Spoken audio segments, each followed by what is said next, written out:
In 1626, Mohican warriors and Dutch colonists were seeking revenge for a Mohawk attack, unaware of the chilling fate that awaited them. The Mohicans are an eastern Algonquin Native American tribe whose territory filled much of today's Hudson River Valley, stretching as far north as Vermont and as far south as the Atlantic Ocean.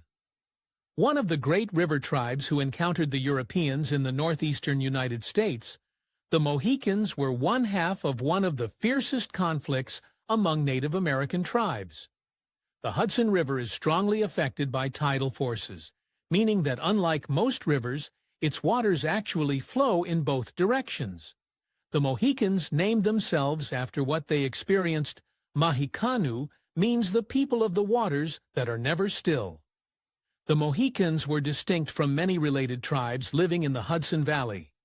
These included the Munsee and the Wappinger, whom English and Dutch settlers referred to as the river tribes. The Dutch referred to the Mohican tribe by many means: Mahigan, Mahiganak, Maikan. These eventually led to the English transliteration Mohican, but there were many who had more sinister names for this great river tribe. The French didn't bother transliterating the Mohicans' own name for themselves. They simply called the tribe Loup, meaning wolves. Similarly, some rival Native American tribes referred to the Mohicans as the Snake People. The Mohicans traditionally spoke their own dialect of the Algonquin language, which connected them to other Algonquin tribes, like the Lenape, the Munsee, and the Abenaki. Mohican villages followed a sachem, or chief, whose title was hereditary. The sachem, in turn, took advice from a council of clan elders. Unlike Western cultures, Mohican society was matrilineal, meaning that property and inheritance were passed down through the mother's bloodline. When matters that pertained to the whole tribe needed discussing, a council of the Mohican sachems would be called at the Esquetalk. Through most of the year, the Mohicans were dispersed through the upper Hudson Valley. Each individual community would largely consist of a single matrilineal lineage, though some mixing would occur. Most Mohican villages consisted of a few small to mid-sized longhouses arranged in a cluster along the floodplains of the Hudson or Mohawk rivers. These dwellings, which consisted of a single large room, would each house several families, all of whom would have been related on the mother's side. The Mohicans frequently found themselves needing to defend themselves, so they built impressive defensive fortifications along ridges in their territory. In the event of an attack, they could quickly retreat to these structures to fend off the invaders. The Mohicans cultivated vast fields of corn outside of their villages, but they enjoyed a wide variety of crops. Mohican farmers, predominantly women, also grew squash, beans, sunflowers, and more crops from the Eastern agricultural complex.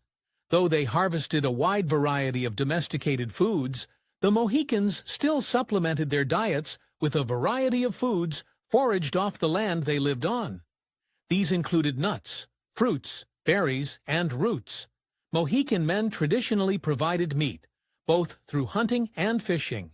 Local game included turkey, deer, elk, bear, and moose, while sturgeon, bass, alewives, eels, and lamprey were common catches. During the years of European contact and conflict, the Mohican Confederacy consisted of several distinct tribes and as many as 40 villages spread across the Hudson Valley. The Mohican tribe that lived along the western Hudson near the Catskill Creek called themselves the Wawe-Achtanuk, or People of the Curving Channel, lived in what is today Dutchess and Columbia counties in upstate New York, a powerful tribe in their own right.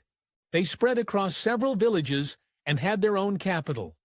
Weston Hook, or on the other side of the mountains, was the capital of another Mohican tribe that lived along the Housatonic River in Connecticut and Massachusetts.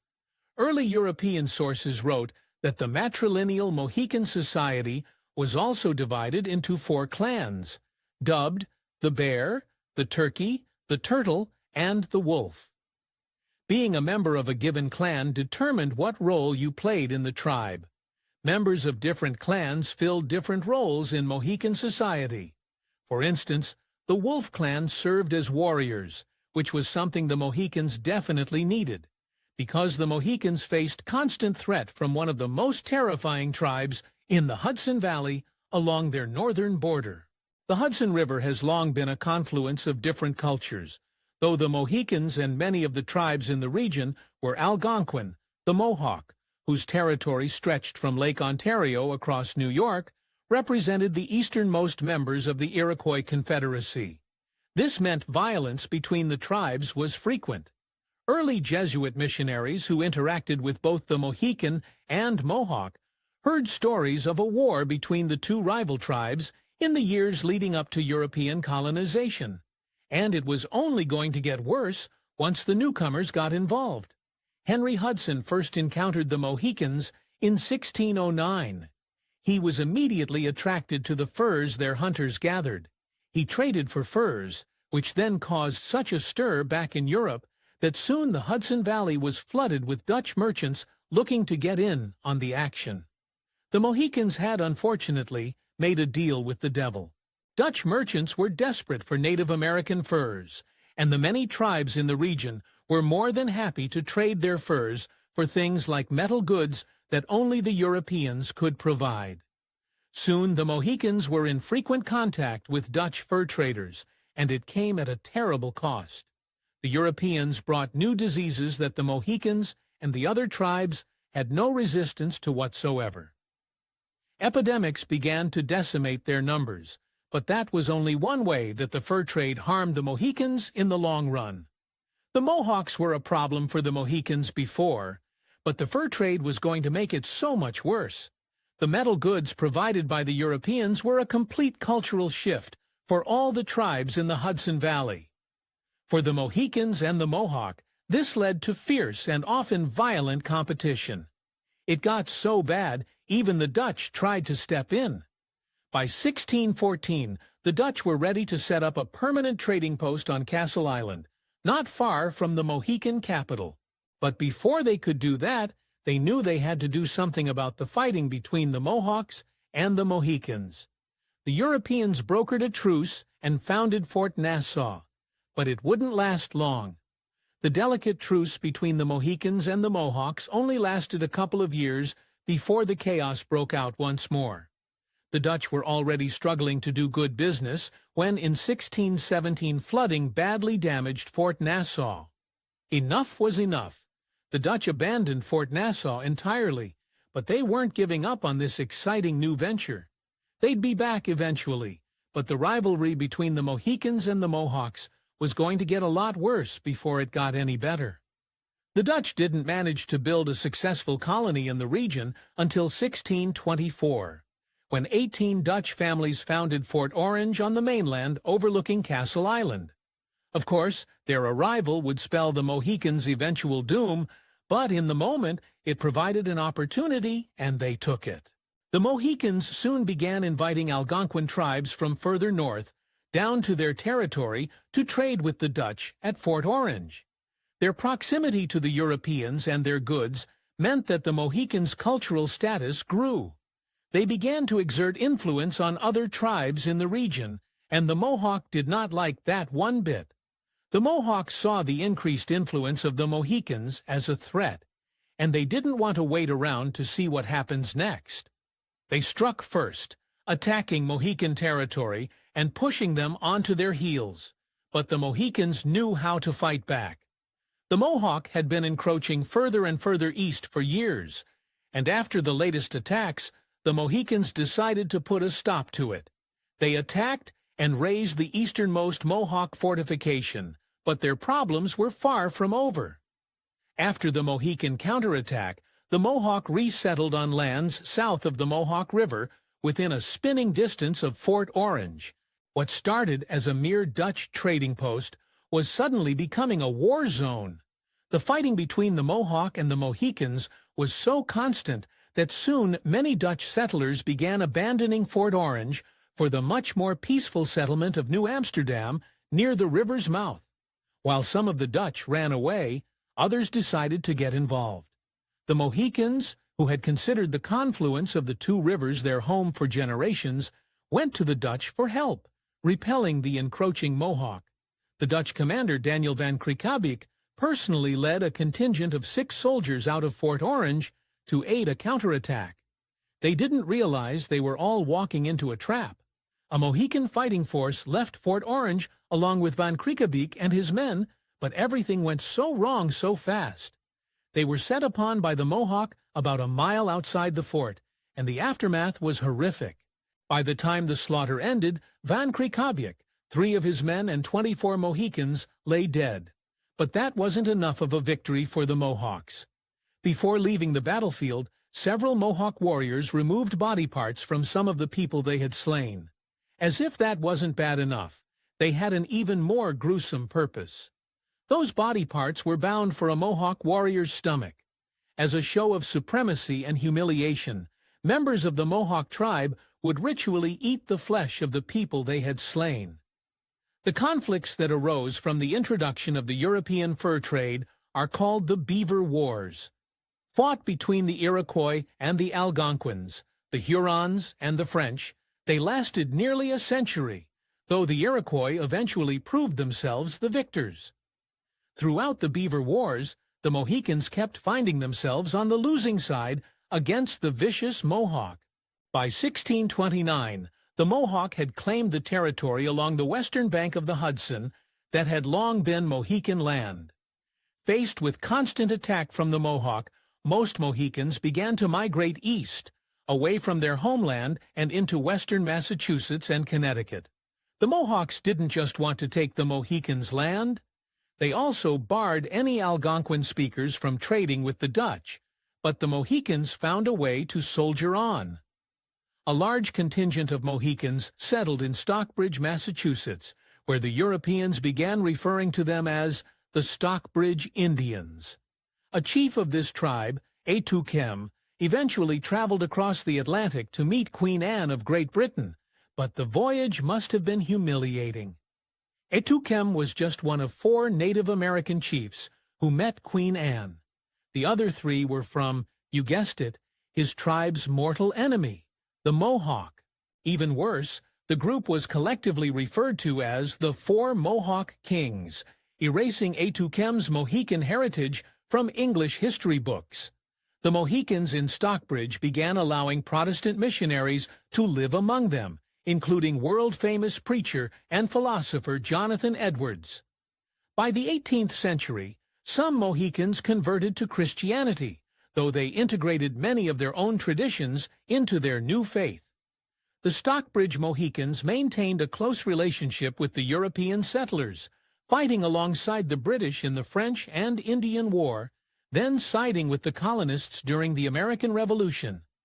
The Moravian Church is a denomination of Protestantism that dates back to even before the days of Martin Luther.